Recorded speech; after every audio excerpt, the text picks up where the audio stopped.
Hello, BookTube. Well, here we are at the end of our month-long read-along of Anthony Trollope's fourth Palliser book, Phineas Redux.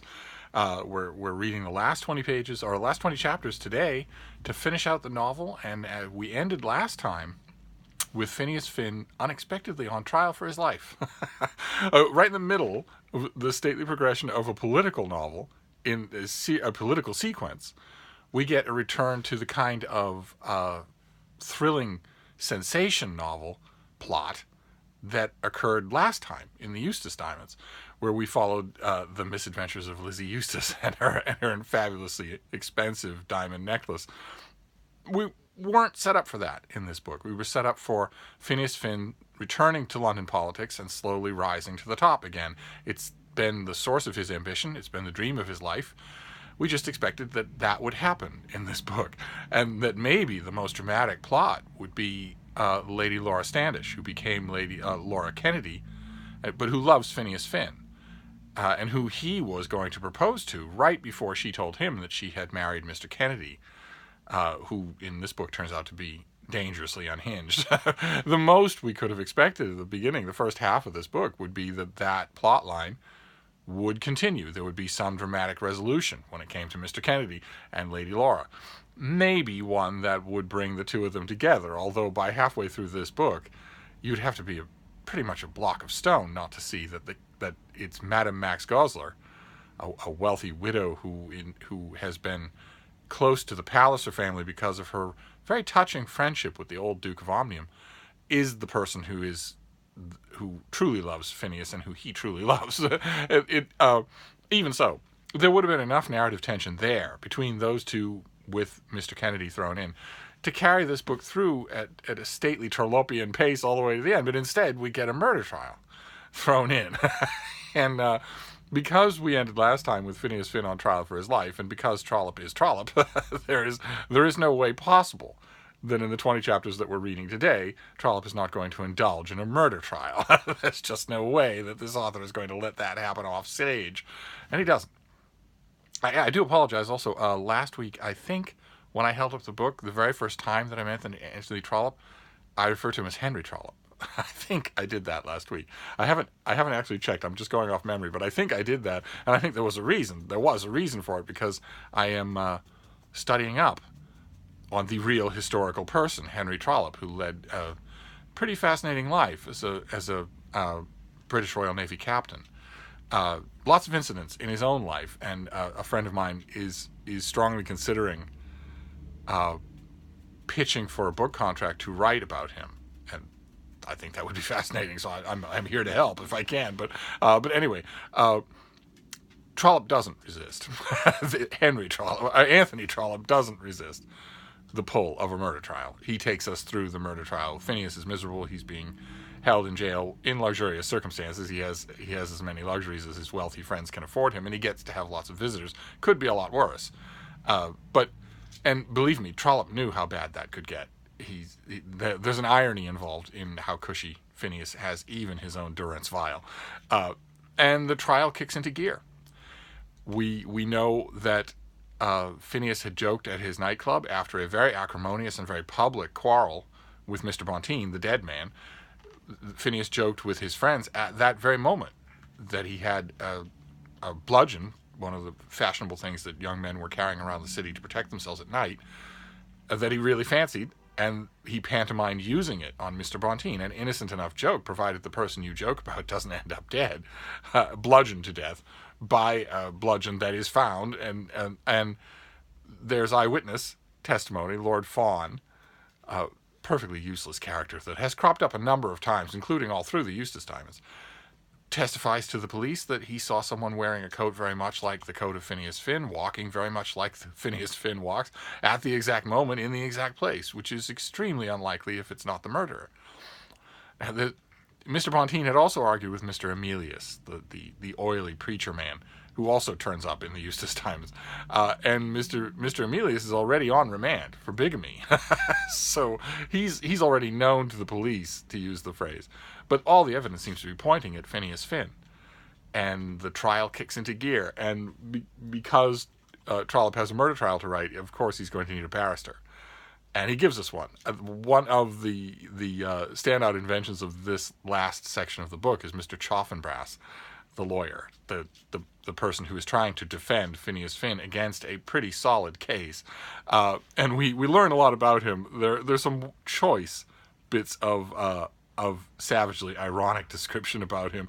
At one point, Trollope tells us that Mr. Chaffin Brass, even when asking the simplest questions, in the simplest words, even when abstaining from that sarcasm of tone under which witnesses were wont to feel that they were being flayed alive, could look a man as to create an antagonism which no witness could conceal.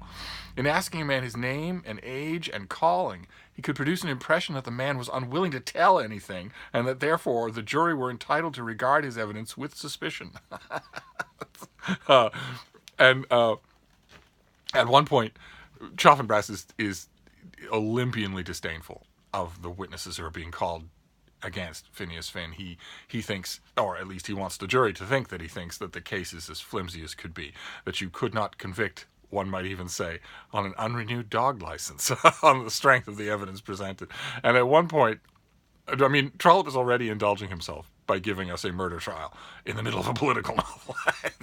He's already indulging himself and giving us this bizarre outre story about an intricate plot and long premeditation and a careful plan to accost Mr. Bonteen when it's late at night and he's in a passageway between two gardens in a very specific part of a very specific district of London, a perfect place for a murder, a perfect timing for a murder. Trollope's already indulging himself to give us a plot like that, but he, in the middle of the murder trial, he indulges himself even more by putting one of those witnesses that Mr. Chaffin Brass holds in such contempt is a novelist. He's a novelist. Just happens to be called in. Doesn't know anything one way or another. And Mr. Chaffin Brass is ready to dismiss all of these people out of hand, but he cannily realizes that a novelist on the stand might actually help him. This is an old-style Old Bailey hack who knows exactly how to play a jury. And we get a great moment. I want to read it to you at length. I want to indulge you to read it. I read it at length. The person's name is Mr. Bouncer. and Chaffin Brass cross-examines him a bit. I want to read you just a bit of it because it's so good. Let's see here. You write books, I think, Mr. Bouncer. I do, said Mr. Bouncer with dignity. Now there was no peculiarity in a witness to which Mr. Chaffin Brass was so much opposed as the assumption of dignity. What sort of books, Mr. Bouncer? I write novels, said Mr. Bouncer, feeling that Mr. Chaffin Brass must have been ignorant indeed of polite literature of the day to make such a question necessary. You mean fiction? Well, yes, fiction, if you like that word better. I don't like either, particularly. You have to find plots, haven't you? Mr. Bouncer paused a moment. Yes, he said. In writing a novel, it is necessary to construct a plot. Where do you get them from? Where do I get him from? This is never an assumption for even a minute that he thinks them up himself. Yes, where do you find them? You take them from French, mostly, don't you? Mr. Bouncer became very red. Isn't that the way our English writers get their plots? Sometimes, perhaps. Yours ain't French, then? Well, no, that is, I wouldn't undertake to say that. It's that you won't undertake to say that they're not French. Is this relevant to the case before us, Mr. Chaffin Brass? Asked the judge, of course, because it looks like he's going far afield, but he's not. He has a very canny plan in mind. Quite so, my lord. We have a highly distinguished novelist before us, my lord, who, as I have reason to believe, is intimately acquainted with the French system of the construction of plots. It is a business which the French carry to perfection. The plot of a novel should, I imagine, be constructed in accordance with human nature? Certainly, said Mr. Bouncer. You have murder in novels? Sometimes, said Mr. Bouncer, who had himself done many murders in his time.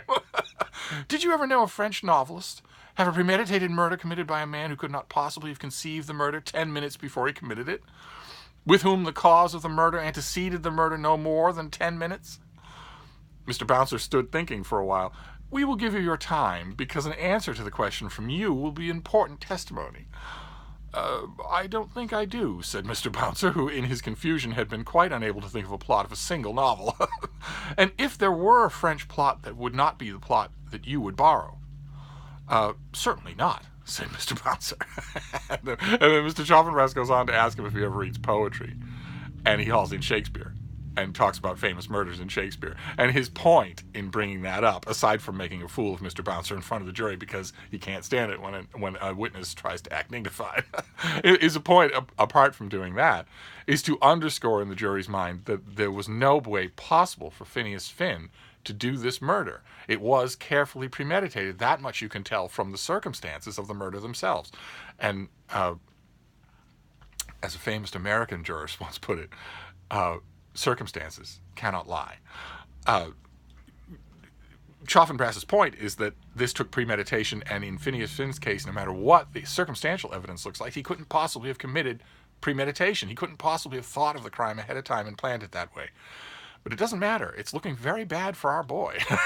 It's cause for some hilarious scenes outside of the courtroom, starring Lady Glencora Palliser, who we have been following on and off throughout these novels, and who, as we already know, has a true autocrat's disdain for the law. As far as she's concerned, the only law that should matter is what she wants. And she says it herself that, as far as I'm concerned, you could take Lord Fawn and drop him off in the Antipodes and don't bring him back for all I care. I would rake the jury, the horrible alternate suspects over the coals, bring up every bad thing they've ever done in their life. I would pamper the jury. I would do anything. I would fill the courtroom with lawyers. I would spend as much money as possible. She actually asked Madame Goesler, Madame Max, whether or not she would pay £20 to help Phineas Finn. She says she'd pay twice that if she thought it would do any good, but there isn't any way to do it. Lady Glencora is frustrated in this, as in many other instances, by the British rule of law. She'd just rather have it not be there. She says that she is sure this man is innocent, and all of Phineas Finn's friends agree, but the case is still looking bad. And they're worrying, but the tone they take is largely the one reflected by Lady Glencora's husband, Plantagenet Palliser, the new Duke of Omnium, who says that although he doesn't think Phineas Finn did the murder, of course, he and everyone else, we have to abide by the evidence. We have to abide by the finding of the court. Justice will out is essentially Mr. Palliser's view. And that's kind of complacent. You can easily see in these chapters, I mean, I don't think the end is ever really in doubt, but you can easily see in these chapters a kind of narrative tension that if people really do think that way, Phineas Finn is doomed. Because the evidence looks against him. And the only person who acts on that, I mean, let's give Mr. Chaffin Brass his props. He's an old man, he's feeling his age, but he's on his feet for 7-8 hours at a time, back home just to gulp down some food and then right back into court. He does his best. But the person who acts, instead of merely sitting back and being complacent, is Madame Max. She travels to Prague. She uses her money and her freedom as a wealthy widow to unearth evidence, to go where the meager budget of the London Police Department would not allow them to go, and where their instincts might not take them. She finds all sorts of evidence, including the first-hand evidence, the sworn testimony, the eyewitness of someone who made a duplicate house key for the key where Mr. Emilius lives. Now, Mr. Emilius has been largely granted a kind of safe grace because he didn't have a key to his own house. Everyone in the house would have known if he had been out on a midnight murder vengeance errand. They would have known when he came back. They would have known when he left because they would have had to let him in and out. And since they didn't do that, that works strongly in his favor. Madame Max discovers that he had the means as well as the motive and the opportunity, that he had all three, and also a coat. And it saves Phineas Finn. When that evidence is introduced into the dramatic highlight of the trial, Mr. Chaffin Brass seizes on it immediately. Now, the point made by the judge is that it doesn't materially affect the case, and that is actually true. That is actually true. The case is every bit as strong against Phineas Finn before as after that evidence, but nevertheless, Mr. Chaffin Brass says, I dare you to disregard it. It changes things completely. It exonerates Phineas Finn, who has no other blot on his character aside from this circumstantial evidence. Well, now there's extra circumstantial evidence that shows someone else could easily have done the crime. And it's... I mean, I don't know. I'm not 100% sure. I'd love to know how much courtroom fiction you have read. I have read a massive amount of courtroom fiction, and this is fairly well done. It's a little on the histrionic side, and Trollope does he dives for humor when he can, and that kind of undercuts the drama. If the writer is diving for humor, you can probably guess that he's not going to let his hero, that doesn't already know that his hero is going to lose. But there are some dramatic moments for a bit, and fortunately, because the rest of the drama in the book isn't conspicuously absent. Those of you who are familiar with Trollope, either from these read-alongs or maybe you've read a lot of them before, will know that he has a tendency to spend...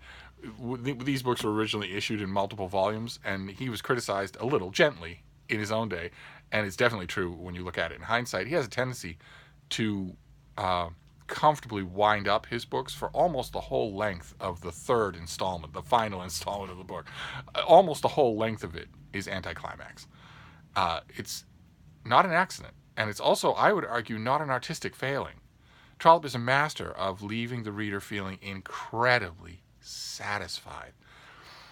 Not satisfied in the sense of, the Oresteia, where the plot is resolved and all of a sudden this unbearable tension that you felt is resolved with it, but satisfied in the sense of a big delicious meal, a tall glass of warm wine, a roaring fireside. He specializes in leaving readers with the feeling of a glow. And that's a talent. Like all other things, that's a talent. You can either do that well or poorly. Plenty of his contemporaries and later imitators tried to do that, and it doesn't work. Trollope is a genius at it, and you have to give him credit because it does work. I mean, the problem is from our 21st century viewpoint, where you look at these final 20 chapters and you think, aside from the trial, how disappointing dramatically would the rest of this book be? We have only a couple of other plot lines, and of any major consequence, and one of them, Lady Laura, Mr. Kennedy dies. Precious little drama about it at all. It's practically a hiccup in the book. It doesn't change her at all. She's a wealthy widow now, incredibly wealthy, but she's still bitterly unhappy. She still wants Phineas Finn and can't have him, and she knows that. There's a pathos to her, but in these final 20 chapters, Trollope removes the dramatic tension from that pathos completely by having her be revealed as not particularly likable. I mean, she's never been all that likable, but in these final chapters, she's unlikable. You don't like her. You dislike her. You're glad that, maybe not glad that she's unhappy for the rest of her life, but you certainly don't want her to get any of the good things in the book. And that wasn't true before. Trollope gives that extra dimension to her in these 20 chapters. And that, in addition to clarifying our position on what we should think about her, that also removes the drama of her storyline. There's nothing like, for instance, Mabel Grex in an earlier book, where she also doesn't get the man she wants, but, oh no, I'm sorry, I'm getting the Trollope continuum refused. That's coming. But Trollope can't, what I'm trying to say is Trollope can do that in 3 dimensions and leave it satisfyingly unresolved. But in Lady Laura's case, he clears her up as easily as he does her husband. And there's another tiny plot about the foxes in Trumpeton Wood, the wooded property that Plantagenet Palliser now owns. The foxes are not being managed well, and Lord Chiltern is angry about this, and he wants to take it up with the new Duke, and it's not going to come to anything. Lady Glencora wants Lord Chiltern to be happy, but she doesn't know anything about the subject, and she knows that her husband doesn't know anything about it. She says that he couldn't shoot a pheasant off a haystack, and he wouldn't know one if he saw it. So, but she just promises that all will be well, and we're sure that all will be well. It's a tiny, minor point. Same thing with the furiously spurned Mr. Spooner, the suitor of Adelaide Palliser, who is a cousin to Plantagenet Palliser, but despite being a first cousin, has no portion of her own. She has no fortune. She has no dowry. An unrealistic bit that Trollope puts in here in order to add a little spice to her love affair with Gerald Maule, a charming, personable young man who is also penniless. There's a question haunting throughout the book of, these people are kind of sort of in love. They're kind of sort of likable. There should be a kind of sort of resolution. And there kind of sort of is. The old Duke of Omnium left Madame Max, in addition to a ton of valuable jewelry, a staggering amount of money. She doesn't want any of it. it was bequeathed to her, but she doesn't want any of it. And so Lady Cora gets the plan in her mind. Well, if you don't want this money and Plantagenet doesn't want this money, then it's just going to sit there at the bank. Why not give it to Adelaide Palliser so that she can marry? It's not doing anyone any good. Why not just give it to her? And she has her way. she has her way. She overrides her husband. She overrides all the lawyers. She overrides everything, and just has that plot resolve itself. It's just a plot where money will resolve things. So really, the if it weren't for the trial, this whole last part of the book would be just diminishing notes. The one emotional payoff that readers have probably been concerned about throughout the book, although again I would stress that Trollope certainly doesn't stoke the fires very high, is Phineas Finn and Madame Max. And we get a wonderful scene where they declare that they love each other. But again, I'm trying to stress that scene was not exactly unpredictable. That could make these final chapters disappointing. And I'm kind of wondering if you found them disappointing. For me, the one remarkable thing in all of this, I don't think it was ever any question that Adelaide Palliser would land on her feet, especially since the plot device of having her have no dowry is kind of ridiculous. No ducal family would ever make that happen. It'd be a disgrace to them. It'd be in all the papers. If nothing else, it would be a disgrace in all the papers. It wouldn't ever happen. But in addition to all of that, there's that. There's Phineas Finn and Madame Max. There's Phineas Finn's acquittal at trial. But there is something unusual that happens in here. I wouldn't really call it dramatic, but I didn't see it coming the first time I read the book, and I still stare at it when I reread this book. When Phineas Finn is acquitted, he's a different man. He's a different person than he was at the start of this book. He's a different person than the man who took a tiny amount of money in order and a contested election in order to return to London and get back into the thrill of politics. It's probably not accurate to say broken. He's not a broken man, but his ambition has been broken. He has no ambition anymore. And the thing that he has wanted, the thing that caused so much trouble between him and Mr. Bonteen in the first place, a position in government, he is offered. The strain of the trial was too much for Lord Fawn. When he gives way in his own place, it is open for Phineas Finn, and it is offered to him, and he says no. He says no. He doesn't want this thing that has been the guiding ambition of 2 whole books. And I didn't see that coming the first time. I just assumed that I didn't give Trollope enough credit. The pat programmatic thing to do here would be that Phineas Finn's triumph at court would also be his triumph in politics, that he would get back into the groove of things, and that would be that. His objection to that whole path, Phineas Finn's objection to that whole path, is actually very smart, in a way that I don't often give Trollope credit for. Phineas Finn says that murder leaves a taint. Even the accusation of murder, without the acquittal, regardless of the acquittal, leaves a taint. And that the people back in his district will know of that taint, and that it doesn't feel right. So he leaves politics. And now it's an admittedly soft landing, because he has a fairly frank conversation with Madame Max about marrying her for her money. She's extremely wealthy, and she fake punches him and tells him, if you ever bring that subject up again, I'll strike you, because this is just ours. We're partners. So it's a pretty soft landing. But it's not what I expected. And I'm wondering if you saw it coming. These are political novels. And Phineas Finn's story has been, up until now, a story of political ambition. An ambition so much a part of Phineas Finn that he doesn't even really put a word on it. We don't. He doesn't even really know what he stands for. He just knows that he wants that feeling. He has that itch that he wants to scratch, and all of a sudden that's gone, and that ends the book. we have a wonderful little paragraphs farewell to Lizzie Eustace, who manages to dodge the worst of it. Mr. Emilius, or no Mr. Emilius, she manages to dodge the worst of it, and he says, "Oh, Lizzie, you liar." But in a way, it's clear that Trollope he despises her, and he wants you to despise her, but he's still fond of her. He can't bring himself to ruin her. But that is it. The foxes will be taken care of at Trumpeton Wood. The new Duke is getting used to his life as a Duke. Lady Cora reigns supreme. Madame Max and Phineas Finn are finally in each other's arms. Adelaide Palliser is well set up in life now, extremely wealthy, with a husband that she likes. And that's the end of the book. We had a murder trial. to get this thing trotting into a slightly greater pace, and then we wrapped it up. And that is the end of Phineas Redux, which started out very political. Remember that chapter, the two gladiators? Trollope chapters don't get much more political than that. But it stopped being political, and it never goes back to being political. It becomes a murder trial. I can attest that the next book in the Palliser series, The Prime Minister, is extremely political. It's extremely political. We make up for lost time, although once again there is a character in the book who steals the show in a way that, well, anyway, the finishing of Phineas Redux and the looming of the last two Palliser novels naturally raises the question of what our next read-along is going to be. Because May is right around the corner, even though it's freezing cold and black as night in Boston. It's still, May is right around the corner. And May has 4 Sundays.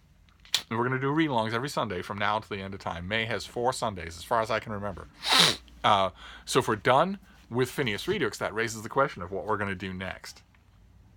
I raised the question myself in a video a little bit ago. And I've also had tons of emails on the subject. And all kinds of possibilities have been raised. One strong possibility that people have come up with is to just continue with the Palliser novels. We've got 2 more to do, The Prime Minister and The Duke's Children. And it is by now well known among a few of you that The Prime Minister and The Duke's Children are my 2 favorite Trollope novels, which would make it all the more fun to read them together. And we will. We absolutely will. We will finish the Palliser novels in 2019. But I'm thinking we need a break from Trollope. And I'm also thinking, the more I thought about it, the more I thought, I came up with a new idea that I think might be fun for May's read-along. Instead of doing these long Victorian doorstoppers that we've been doing, in May, we're going to do not 1 long book, but 4 short books. You all read all the time, same as I do, and you know that there are a lot of important books in the canon, however loosely we define that word, that are very short. And I want to do those. I want to clear off some of those. So we're going to do 4 very short works. They're all in the common domain, so they still won't cost anything. And we're going to start next weekend, next Sunday, with the shortest of them all. And that is Common Sense by Thomas Paine. This is a pamphlet that Paine wrote at white heat in no time at all, that was distributed in America, that was seething right on the brink of armed revolution against the British Crown. And it's for page by page, pound for pound, it is one of the most important pamphlets ever written. I would argue that in terms of books this short, I mean, this thing, look at how short this is, and that isn't even the whole thing. This has other things in it. The main thing I want to do for next Sunday is simply Common Sense. Just that, not anything else that Paine wrote. Paine is a great writer. He is great company on the page. And all of his work is wonderful. But Common Sense changed the world. I would argue that in terms of a short pamphlet or notice of some kind or other, it ranks right up there with Martin Luther's Theses or the Beatitudes as an incredibly powerful and important short work. And I'm not sure how many of you have bothered to read it. So that's what we're going to do for next Sunday. Now I've got 4 books here, 4 short books. I've split them up, fiction and nonfiction. So next Sunday, we're going to do Common Sense by Thomas Paine. Then the Sunday after that, we're doing a short work, but it's not nonfiction, it's fiction. And it's going to be familiar to all of you, and I would urge you to reread it, even if you've already read it. And that's The Heart of Darkness by Joseph Conrad. Another thin thing, won't take you any time at all. I'm not going to bother to do chapters or page counts or anything like this. It'll be the whole book per week. So first, Common Sense, then The Heart of Darkness. Then we're going to move on to another work of fiction, also incredibly influential in its day. It led to huge movements, led to all sorts of legislation, conversations in all sorts of parliaments in all sorts of countries, and I want to see how it resonates with a 21st century audience. I'm not sure how many of you will ever read it, and unfortunately these next 2 are in translation. We're just going to have to deal with that unless you can read the original. If you read the original, fine and dandy. But it's The Sorrows of Young Werther by Goethe. Again, a very thin thing. It's probably the thing whose notoriety attaches most readily to Goethe's name. But it's a whole world unto itself. We'll talk about it in the third week of May when we get to it. We'll talk all about it. But it's a whole world unto itself, and if you haven't experienced it, then you really should. And it might do, in this case, to look it up on Wikipedia first and get a sense of the sensation that was caused by this little thing when it came out. That might be good for all of these things, because they all cause sensations in their way. But we're going to do The Sorrows of Young Werther in English or in German, however you want to do it, for the third week in May. And then we're going to finish out May with another incredibly important short book, and that's The Prince by Machiavelli. Now, these are all seminal things. You've all heard of these things. I'm not sure how many of them you've actually read, but we're going to give them all a try, all in the month of May. So we're going to start with nonfiction, Common Sense by Thomas Paine. Then we're going to move on to The Heart of Darkness. And then we're going to stay with fiction, with The Sorrows of Young Werther. And then we're going to finish up with The Prince by Machiavelli. And that's going to be our May. 4 little books in May. And then we'll move on to June, and we'll do one work. We'll go back to that, to one work in June.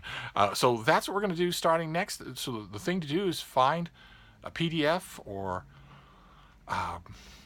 Project Gutenberg or whatever for Common Sense by Thomas Paine, if you can't find a paperback, and just read through it. It'll take you an hour. And bear down on it. In fact, my argument would be, since this is the form in which most of revolutionary America actually consumed this book, my argument would be to read it out loud. Not the audiobook, but to read the text of it out loud yourself to get the sense of it. But one way or another, Common Sense is going to be next. And I want to thank you all for going through Phineas Redux with me. That was a lot of fun. These Palliser novels are a lot of fun. So we will finish them up, and then if you're all game for more Trollope in 2019, what I'm thinking is that we do some of the standalone novels, and then in 2020 we can do the Barsetshire novels. We'll do that just like we're doing the Palliser novels in 2019. But there are a whole bunch of standalone Trollope novels that I would love to read with you. Absolutely love to read with you. So anyway, we're going to wrap it up for now, and I will see you soon. Thank you, BookTube.